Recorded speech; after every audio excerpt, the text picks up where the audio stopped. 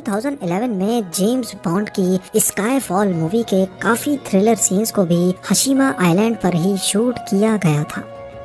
2009 میں جاپان نے ہشیما آئلینڈ کو یونیسکو ورلڈ ہیریٹیج سائٹ کی لسٹ میں ڈالنے کی ریکویسٹ کی تھی، لیکن ساؤتھ کوریا، نارتھ کوریا اور چائنیز گورنمنٹ نے اس کو کافی اپوز کیا۔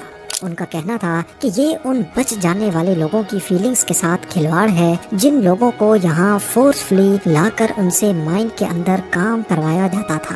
آخر کار ان کے بیچ کمپرومائز اس بات پہ ہوا کہ جاپان یہاں 1940s میں فورسڈ لیبر کو ایکسپٹ کرے گا اور ہیریٹیج سائٹ کی ہسٹری میں فورسڈ لیبر کا ذکر بھی کیا جائے گا۔